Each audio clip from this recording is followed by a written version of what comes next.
আসসালামু আলাইকুম রহমতুল্লাহ। দূরের কাছের এবং প্রবাসের যে সমস্ত বন্ধুরা আমাকে দেখছেন, প্রত্যেককে আমার আজকের এই ভিডিওটি সম্পূর্ণ দেখার জন্য আমন্ত্রণ জানাচ্ছি।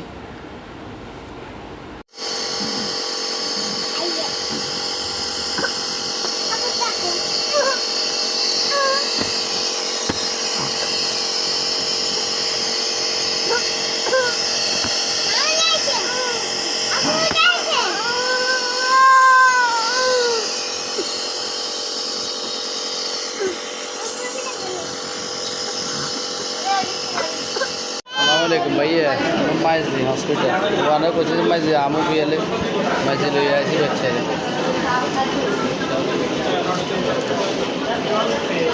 हॉस्पिटल लो ऐसी बुझे नहीं वो हॉस्पिटल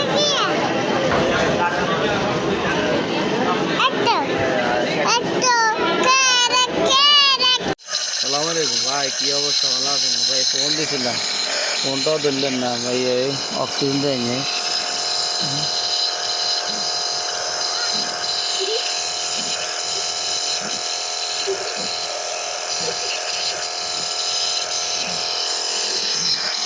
ফোনটা ধরলেন না ভাই ভয়েস করেন না ভাইয়া খুব বিপদ হয়েছে।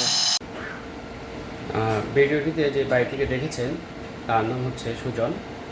তিনি একজন রিক্সা চালক, রিক্সা চালিয়ে পরিবারে ভরণ পোষণ করে থাকেন। তার যে বাচ্চাটিকে মেয়েটিকে দেখেছেন চিকিৎসারত অবস্থায়। এই মেয়েটি যখন আরও প্রায় 8-9 মাস আগে ভূমিষ্ঠ হয়েছিল, তখনও ভূমিষ্ঠ হওয়ার পরই বেশ কিছু সমস্যা ধরা পড়ে এবং তাকে তাৎক্ষণিক সিসিইউতে এবং আইসিইউতে রাখা হয়েছিল। আর্থিক সংকটের কারণে তিনি তখনও আমাদের সহযোগিতা চেয়েছেন এবং আমি পোস্ট করি ওনার মেয়েকে নিয়ে। তো অল্প সংখ্যক সহযোগিতা আমি পেয়েছিলাম এবং সেটি ওনার কাছে পৌঁছে দিয়েছিলাম। কিন্তু মেয়েটি যখন এখন একটু বড় হয়েছে, তখন আরও কিছু সমস্যা ধরা পড়েছে ব্রেনে এবং হার্টে সম্ভবত। ডাক্তার শরণাপন্ন হয়েছে, ডাক্তার বেশ কিছু টেস্ট দিয়েছেন, পরীক্ষা নিরীক্ষা দিয়েছেন। কিছু টেস্ট তিনি করতে পেরেছেন, বাকি কিছু টেস্ট তিনি আর্থিক সংকটের কারণে করতে পারেননি। গত 2 মাসের মতো প্রায় আমাকে বারবারই যোগাযোগ করতে চেষ্টা করতেছেন, ফোন করেন। ওনার মেয়ের যে প্রেসক্রিপশনের ডাক্তারের যে প্রেসক্রিপশনগুলো আছে, রিপোর্টগুলো আছে, সেগুলোর ছবি তুলে আমাকে পাঠিয়েছেন হোয়াটসঅ্যাপে, ইমোতে এবং কল দিয়ে থাকেন প্রায়। আমি একটু যেন সহযোগিতা করি বা একটু পোস্ট করি। তা আসলে ব্যস্ততার কারণে আমি একদিকে প্রাইভেট জব করি, একদিকে আমার আম্মু অসুস্থ ছিল, উনিও ব্রেন স্ট্রোক করেছেন। ওনাকে নিয়ে দৌড়াদৌড়ি, আবার ব্যক্তিগত ঝামেলা, কাজ সব কিছু মিলিয়ে আসলে পেরে উঠতে পারি নাই, সহযোগিতা করতে পারি নাই বা পোস্ট করতে পারি নাই। তো গত কয়েকদিন থেকেই আবার উনি একটু বেশি করতেছেন যে মেয়েটা আসলে ভালো নেই, একটু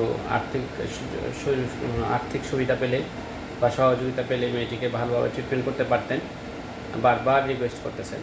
তো তার রিকোয়েস্টে আসলে আর করতে পারি না, এই জন্য আপনাদের শরণাপন্ন হলাম।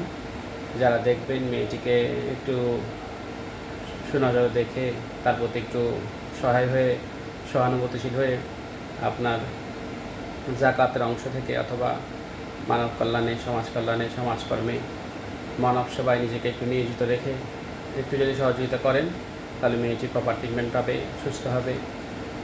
সুজন ভাইয়ের যে কষ্ট যদি দূর হবে, তা আমরা একটু আপনাদের সহযোগিতা চাই। আশা করি আপনারা আমাদের সাথে সুজন ভাইয়ের এই মেয়েটির চিকিৎসায় একটু এগিয়ে আসবেন। আল্লাহ তাআলা আপনাদের সে তৌফিক দান করুক আর মেয়েটিকে সুস্থ করুক, এ কামনা শেষ করছি। আসসালামু আলাইকুম রহমতুল্লাহ।